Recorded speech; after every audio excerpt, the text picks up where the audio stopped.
There you go. What's up, horror fans? It's Danny from the Lacercast, joined as always by Pete down in Texas or by a lake in New Jersey. And we are joined today by Dane Elcar, the writer-director of a new film that is out on VOD called Brightwood. Dane, how are you? Good to have you on the Lacercast. I'm doing great. Thank you for having me on.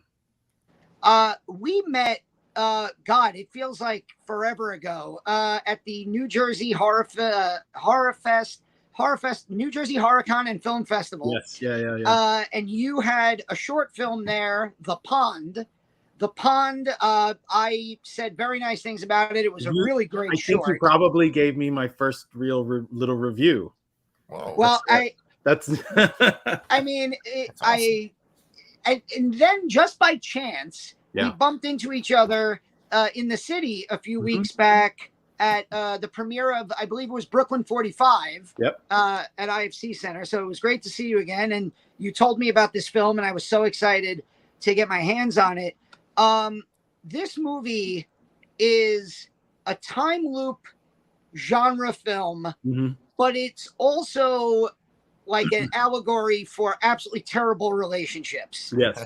So I have to ask, and feel free to not answer, but is this autobiographical in any way, or what are the origins of your mindset with this film? Everything I write comes from somewhat personal places, but no, I've actually been together with my wife for a long time. We've had our ups and downs, and I think that it's a testament. I've seen, those cycles that can happen when you're in a marriage and you're presented with problems. You kind of are like such different people than you were 10 years ago. So all of that kind of was part of it. The great thing about the kind of absurd nature of the film is that I felt like I could just ratchet it all up to like an 11. So these people are like at the worst place. But the origins of the film, as you kind of know, is much more simple. It was really just about 6 years ago, I started getting this idea. I would tell people it's kind of like a Twilight Zone where a guy just gets stuck going around and around in circles. And at that time, I had my daughter was maybe 1 or 2, and I would go on these jogs around a local pond, and I just got used to that location. And I'm kind of an amateur photographer, so I would look at the light and I would see how it would change. And I said, this would make a great location. So why don't I take this story of a guy getting caught going around in circles and put it in this pond? And now, as I was making that, I suddenly, I got the idea. Wow, it would be really interesting if you had a couple in this same scenario, and especially a couple that's like right on the verge of divorce, and how I could, throw a lot of dark humor in there. And I felt like there was a possibility of like a metaphor, but I didn't have it all fleshed out. So that percolated, in my brain for years and years. But that's really how it all kind of started. Yeah, and your writing is so great in this movie. This is my first movie of yours I've ever seen, and I really enjoyed it.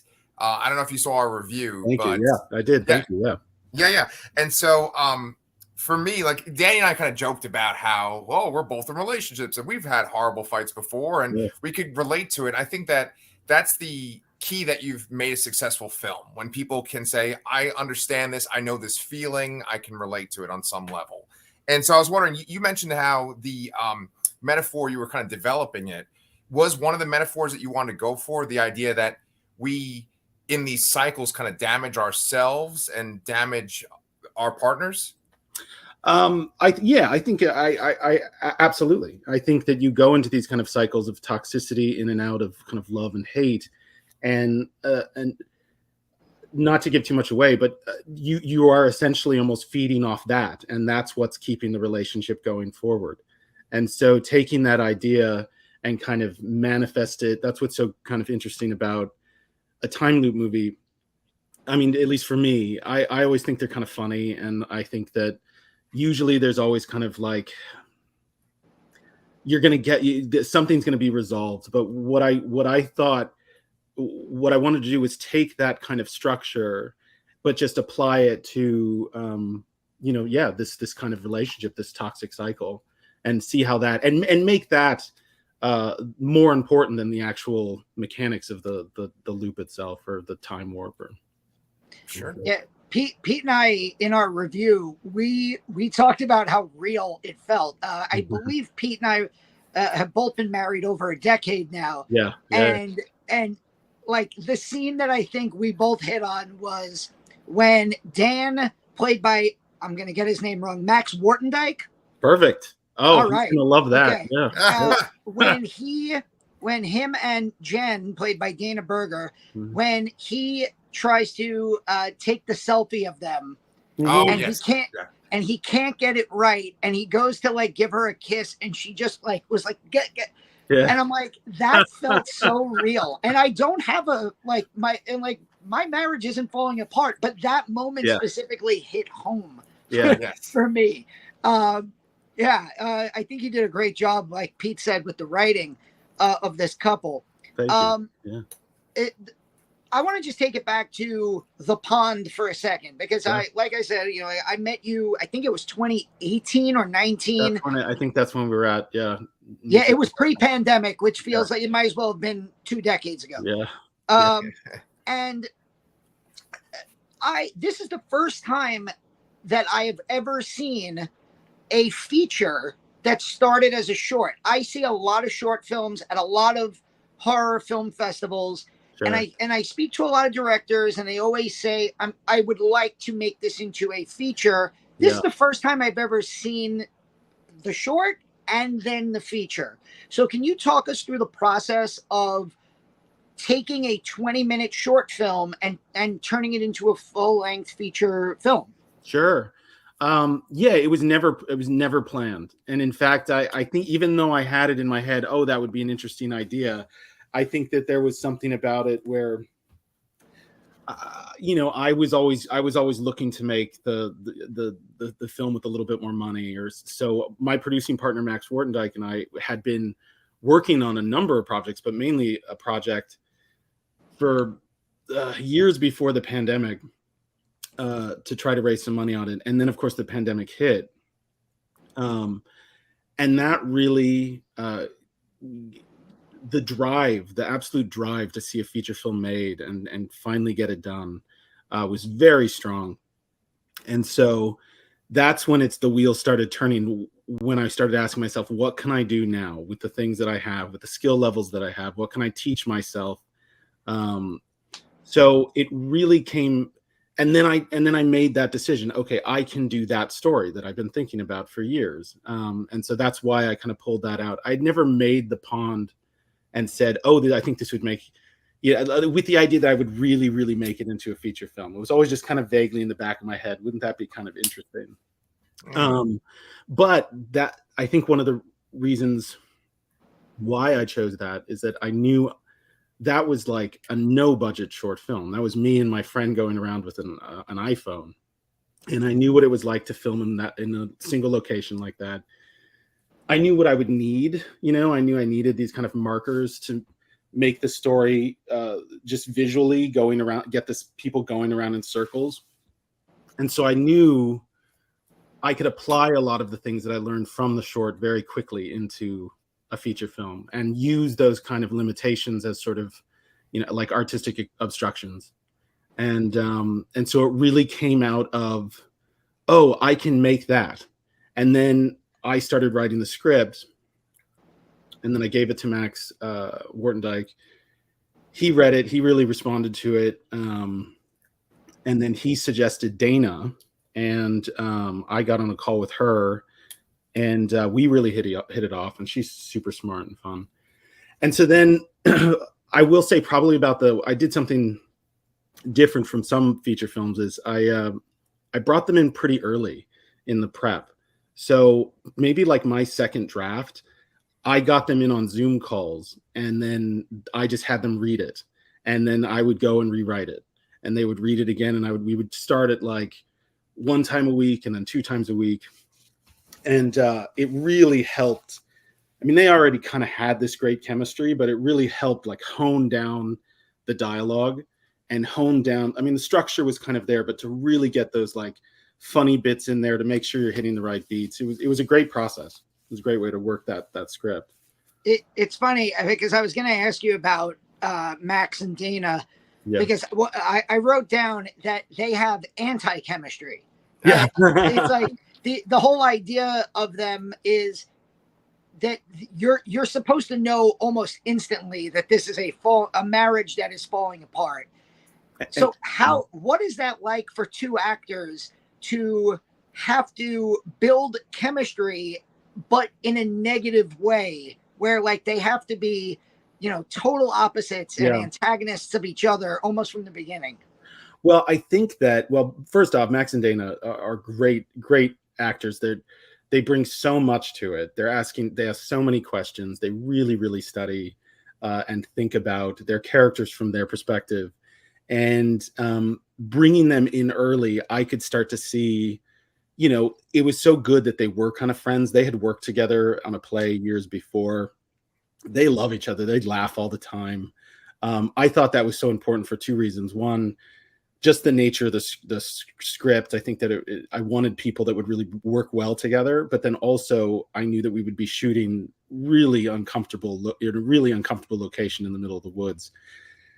And I was going to have my hands full so much just filming the damn thing that like they could kind of take care of each other while I was taking care of the camera and everything else that needed to be done.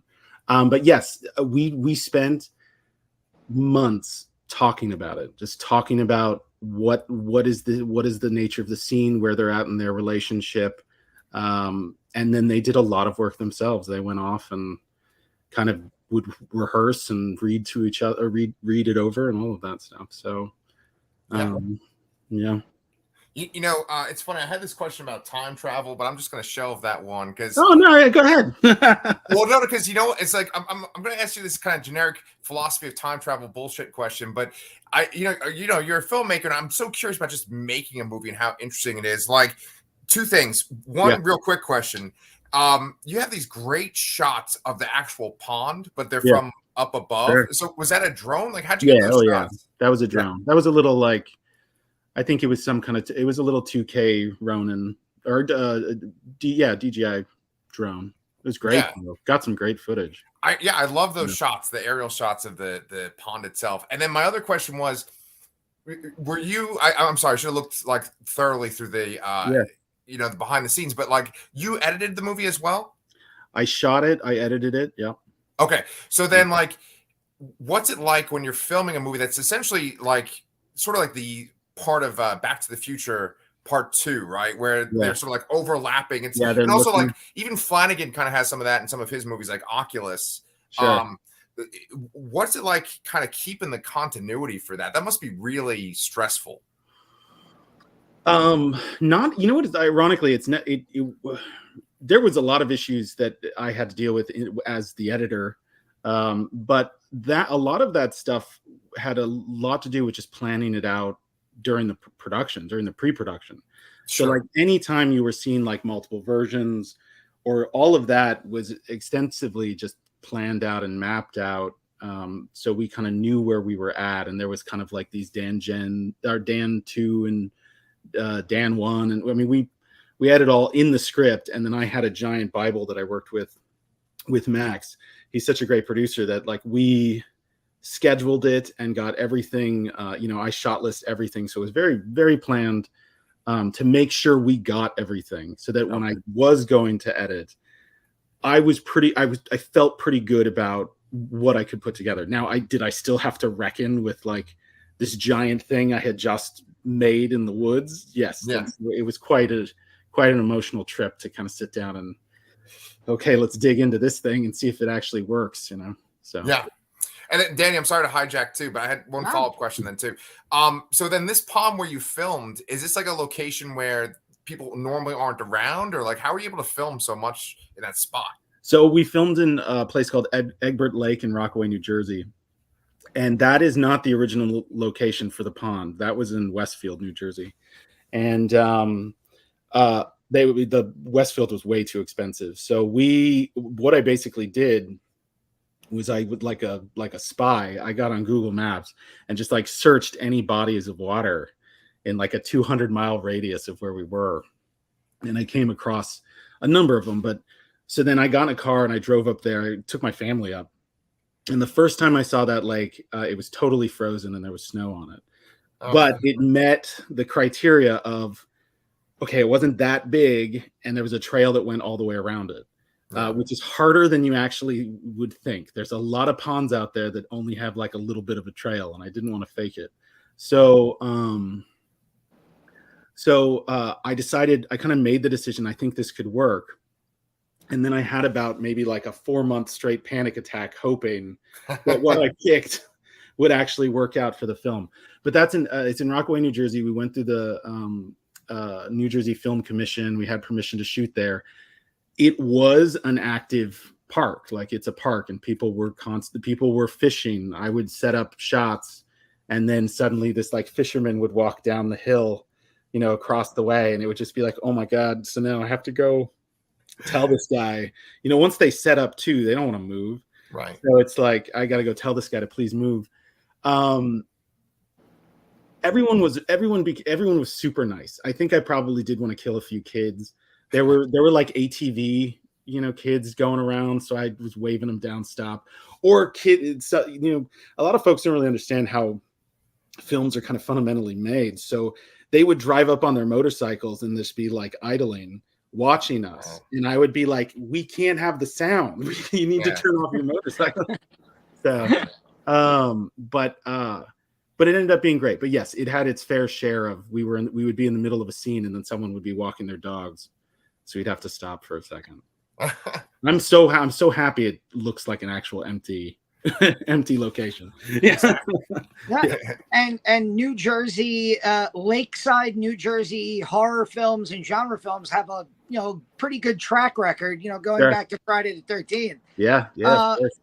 So listening to you talk about like how much you had on your plate as the editor, the writer, director, obviously. The scout locator. Yeah.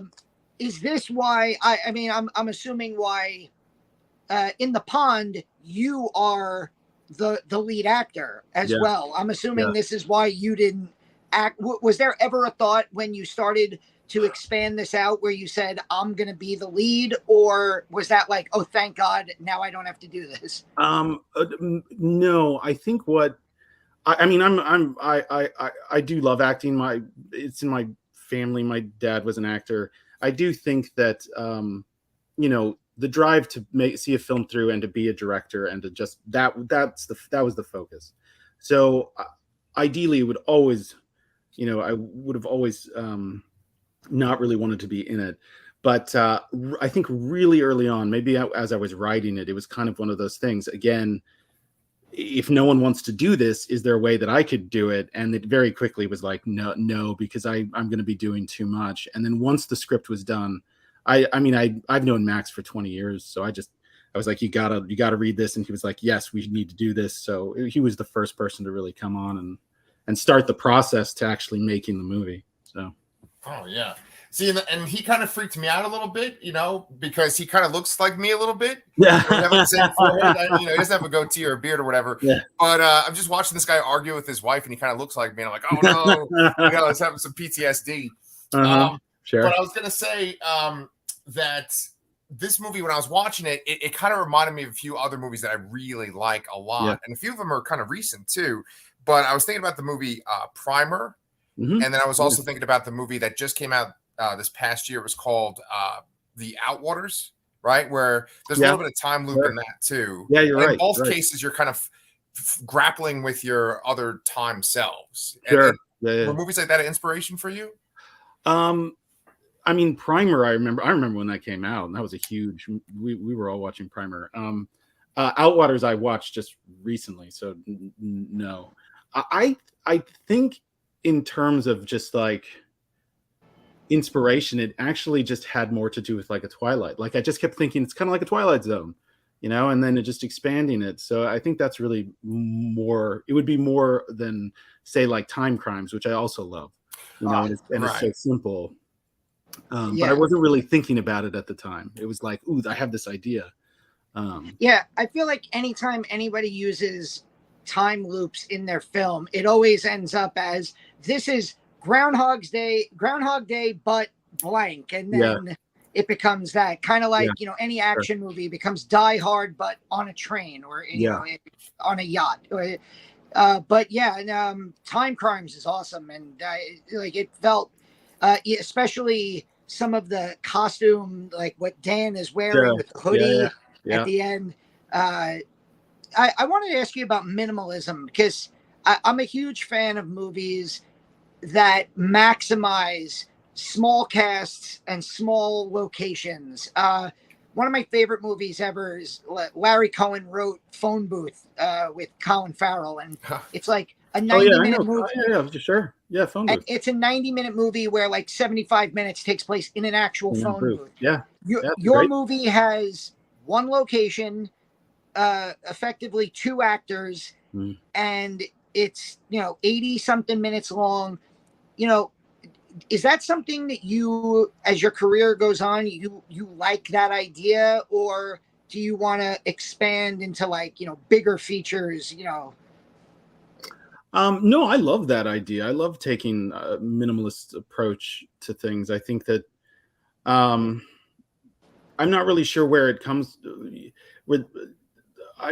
I mean, I will say that my father was an actor. I kind of grew up in and around theater, and a lot of theater is just 2 people on a stage talking.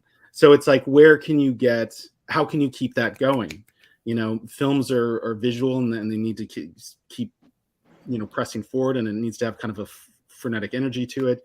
So just taking those 2 characters, putting them in this location, and just keeping the energy up, and kind of twisting the story whenever I can, and subversing what you might think is going to happen. I guess that's really kind of where that. Did that answer your question? What was the first part of your question? No, it does. It's you brought up the stage plays, and anytime I'm watching a movie where I think this would work amazing, like off Broadway or on Broadway, and I feel like even this movie can be taken onto a stage. With the actors, I say, I'm going to get you on stage. You're just going to be running in circles the whole time on the stage. They just run off and then they come back around. It's perfect. Nice. Yeah. Well, there's a lot of the classic Twilight Zone episodes that just feel like plays too. One of my favorite episode of the Twilight Zone is the one where the bus crashes and then the people go into the diner and one of them is an alien, and you got to figure out which one is the alien. I love that. I remember that one. Yeah. Are there any specific Twilight Zone episodes that are your favorites? Gosh, it's been a while, but I mean, I think it would either be, I love, there's one where what's it called? He puts there's like a slot machine that he gets addicted to. It's William Shatner.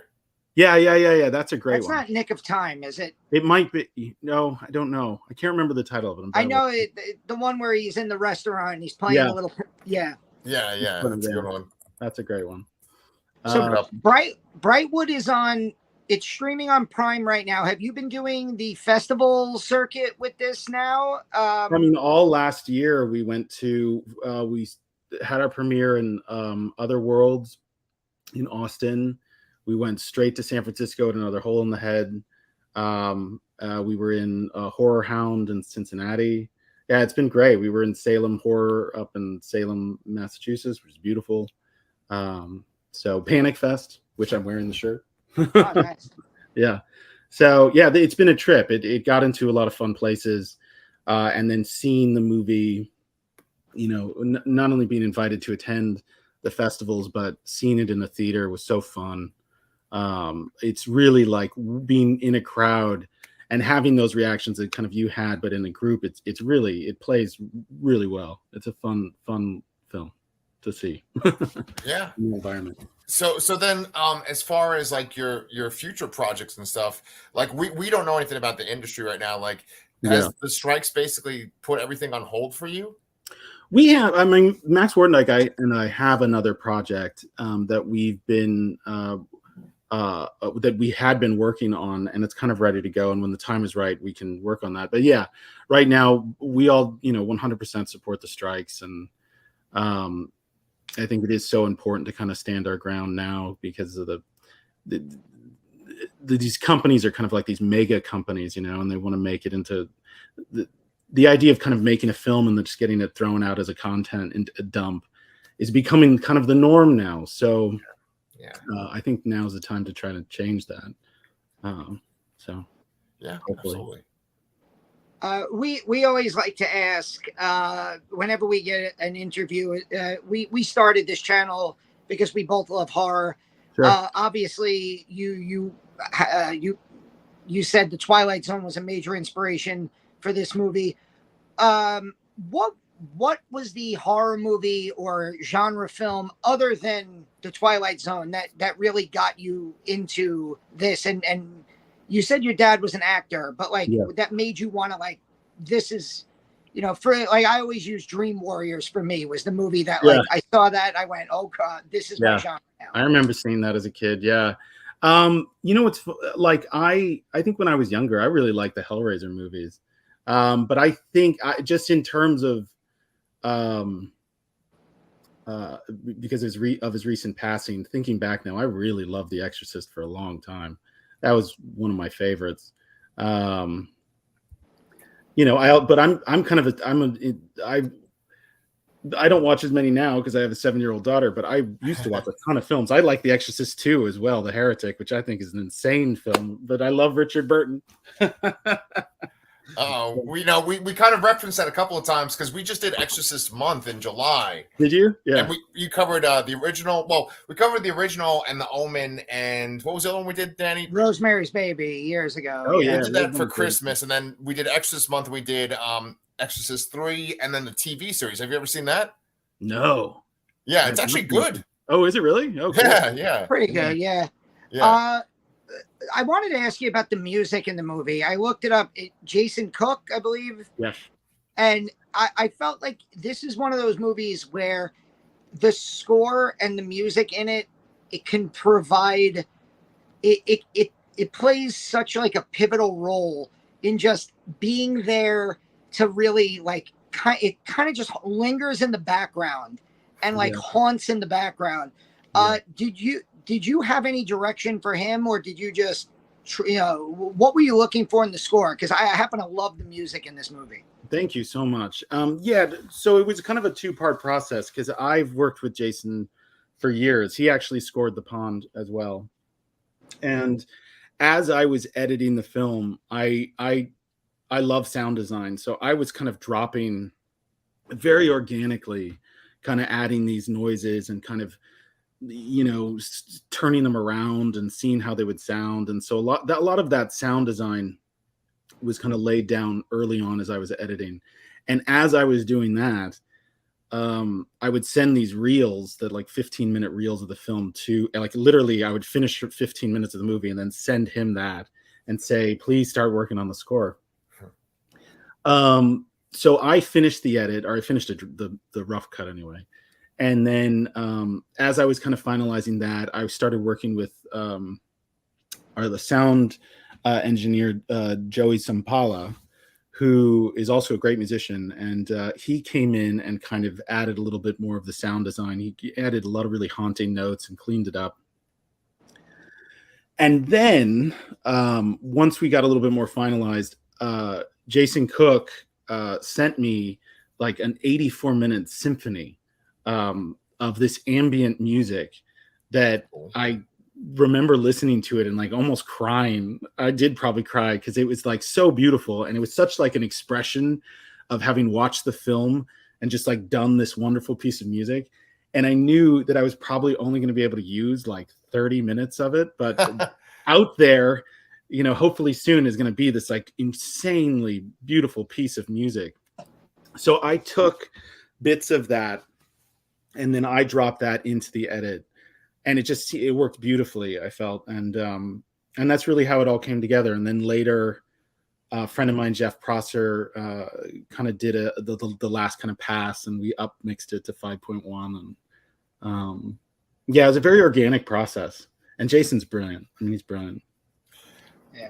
What about like the makeup effects and stuff? Because there's some interesting makeup effects too in this. That's me. I did okay. That. Yeah. Okay. Yeah.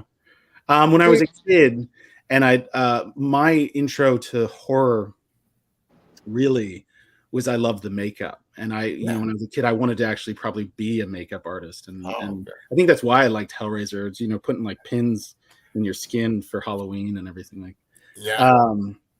So I got really into that. And then over the years, just, I guess the knowledge was kind of there, but I didn't do anything, obviously, with it. And I've been doing this. So, but it was so fun, again, because of just having that drive to make a film. And this is what I can do, you know, so let me see if I can bring these skills back up and kind of reteach myself these things. And I wanted the violence to be kind of quick but bloody. And so it is there, you know, but nothing was ever too complicated. But yeah, I did all that.